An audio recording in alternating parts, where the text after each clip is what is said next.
നമ്മളെ പുതിയാപ്പുള്ള ഹാർബറിലാണ് ഉള്ളത്. ഇന്ന് ഇവിടെ ഹാർബറിൽ വന്ന സമയത്ത് നമ്മളെ തോണിക്കാർ, അതായത് വലിയ ബോട്ടല്ല, ഒരുപാട് ദൂരമൊന്നും പോവാതെ ഐസിടാതെ രാവിലെ പോയിട്ട് വൈകുന്നേരം വരുന്ന കുറച്ച് ടീംസ് ഉണ്ട്. തോണിക്കാർ വലട്ടിട്ട് മീൻ കൊണ്ടുവരും. അവരെ മീനിന് ഭയങ്കര ടേസ്റ്റിയാന്നൊക്കെ പറയും. അവരെ വിലയും കുറച്ച് കിട്ടും.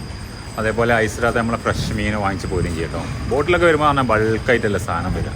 ഇത് കുറച്ച് സാധനമേ വരുള്ളൂ. അതിന് അത്ര ഒന്നുമില്ല, കുറച്ച് സാധനം പറഞ്ഞാൽ അത്യാവശ്യം സാധനം ഉണ്ടാവും കേട്ടോ. നമ്മളെ വലിയ ബോട്ടിൽ വരുന്ന അത്ര ഒന്നും ഉണ്ടാവില്ല. അപ്പോൾ അതൊന്നും ഇങ്ങനെ കണ്ട സമയത്ത് നമ്മൾ കുറച്ച് മീനൊക്കെ വാങ്ങിക്കാൻ വേണ്ടിയിട്ട് അങ്ങനെ ഇറങ്ങിയതാട്ടോ.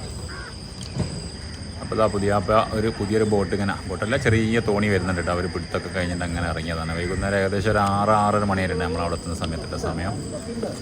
അപ്പോൾ 3-4 ടീംസ് അവിടെ ഇങ്ങനെ വന്നിട്ട് വലയിൽ നിന്ന് ഇങ്ങനെ മീനിനങ്ങനെ മാറ്റിയിട്ട് കൊട്ടയിലേക്കൊക്കെ ഇങ്ങനെ മാറ്റുന്നുണ്ട്. എല്ലാവരുടെ കയ്യിലും അയലാട്ടുള്ള നല്ല വലുപ്പമുള്ള അയല കേട്ടോ വരുന്നുണ്ട് കേട്ടോ. അപ്പോൾ അതിങ്ങനെ കൊട്ടയിലേക്ക് ഇങ്ങനെ മാറ്റുന്നുണ്ട്. ഒരു ടീം ഇത് അങ്ങനെ അടുത്തോണ്ട് നിൽക്കുന്നുണ്ട്. സന്ധ്യാസമയം ഏകദേശം ആയിട്ടുണ്ട്. നേരെ ഇരുട്ടായിക്കൊണ്ട് നിൽക്കുകയാണ് കേട്ടോ. ഏകദേശം രാവിലെയൊക്കെ പോയ ടീംസ് ആയിട്ടോ ഇത് വരുന്നുണ്ടാവുക. 1 2 3 4 5 ആൾക്കാരുണ്ട് ചെറിയൊരു തോണിയിൽ. അപ്പോൾ ഒരു ബോട്ട് ഏകദേശമൊക്കെ അടുപ്പിച്ച് ഇങ്ങനെ കൊണ്ടുനിൽക്കുകയാണ്.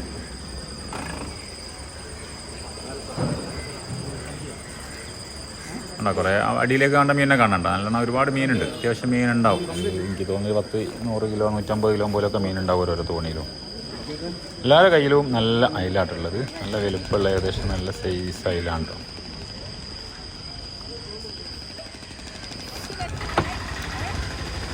നല്ല നൈസായിട്ട് ഇങ്ങനെ വല ഇങ്ങനെ ആ ഒരേ ചൊറയിൽ ഇങ്ങനെ വലിച്ചിങ്ങനെ എടുക്കുമ്പോൾ ആ മീനുള്ള ഭാഗം ഇങ്ങനെ വരുമ്പോൾ അവരിങ്ങനെ മീനിനെ അങ്ങനെ അതിൻ്റെ ഉള്ളിൽ നിന്ന് കണ്ണിൻ്റെ ഉള്ളിൽ നിന്ന് വേർപ്പെടുത്തി കൊട്ടയിലേക്ക് ഇങ്ങനെ ഇടുന്ന കാഴ്ചയാണ് നമ്മൾ കണ്ടുകൊണ്ടിരിക്കുന്നത്. വൈകുന്നേര സമയങ്ങളിൽ ഒരുവിധ സമയത്തൊക്കെ പോയി കഴിഞ്ഞാൽ നമുക്ക് എല്ലാ ദിവസവും കാണട്ടോ. അതുകൊണ്ട് മെല്ലപ്പെട്ടിരിക്കുന്ന ജാതി ആയാലും കണ്ടില്ല. വല്ലാത്ത ജാതി. ഓരോരോ ടീംസ് ഓരോരോ ഭാഗത്ത് ഇങ്ങനെ തോണി വെച്ചിട്ട് അവിടുന്ന് ഇങ്ങനെ മീനിനെ പെറുക്കിയിട്ട് കൊട്ടയിലേക്ക് മാറ്റുകയാണ്. അവിടുന്ന് ഇപ്പം തന്നെ ലേലം ചെയ്തിട്ട് സെയിലാക്കട്ടോ ഈ സാധനങ്ങളൊക്കെ. അപ്പോൾ നമ്മളൊക്കെ പോയി കഴിഞ്ഞാൽ 5 കിലോ അയില അല്ലെ 10 കിലോ 2 കിലോ എന്നൊക്കെ ആയിട്ട് ആ തോതിൽ നമുക്ക് വാങ്ങിച്ചു പോരാം. രാവിലെ പോണ സമയത്ത് വലിയ ബോട്ടുകാരാകുമ്പോൾ നമുക്ക് ഇങ്ങനെ വാങ്ങിച്ചു പോരാൻ കേട്ടോ. തോണിക്കാർ വരുന്ന സമയത്താണെങ്കിൽ നമുക്ക് നമ്മളെ ആവശ്യത്തിനുള്ള വീട്ടിലെ ആവശ്യത്തിന് 2 കിലോ എന്നൊക്കെ വാങ്ങിച്ചു പോരാം. നല്ല ഡിസ്കൗണ്ട് കിട്ടും. നല്ല ഡിസ്കൗണ്ട് കിട്ടുന്നതല്ല പ്രത്യേകത. അതായത് തീരെ ഐസ് ഇടാണ്ട് ഫ്രഷ് ആയിട്ട് വരുന്ന മീനായിരിക്കും. ഇതിനെ നമുക്ക് ഇങ്ങനെ കൊണ്ടുപോയിട്ട് ഉപയോഗിക്കുകയാണെങ്കിൽ കറി വെക്കുകയാണെങ്കിലൊക്കെ പ്രത്യേക ടേസ്റ്റ് ആയിരിക്കും. ആരെങ്കിലുമൊക്കെ ഈ സമയത്ത് വൈകുന്നേരത്തെ സമയത്തൊക്കെ പുതിയാപ്പ വൈകൊക്കെ വരികയാണെങ്കിൽ ഇവിടെ കയറി കഴിഞ്ഞാൽ നല്ല ഫ്രഷ് മീനും വാങ്ങിയിട്ട് പോയിട്ട് പോട്ടോ. പൊരിച്ചോ കറിച്ചോ എന്താക്കിയാണെങ്കിലും അടിക്കാലോ. ഇല്ലാത്ത ജാതി.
ഏകദേശം നേരെ ഇരുട്ടായി തുടങ്ങിയിട്ടുണ്ട് കേട്ടോ.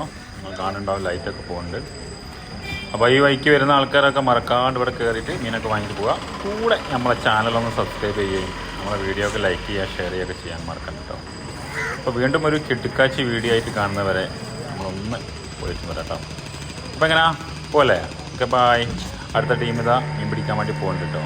അപ്പോൾ അവർ പോയി വരുന്നേരെ നമുക്ക് ഒന്ന് റെസ്റ്റ് എടുക്കാം. Okay, thank you.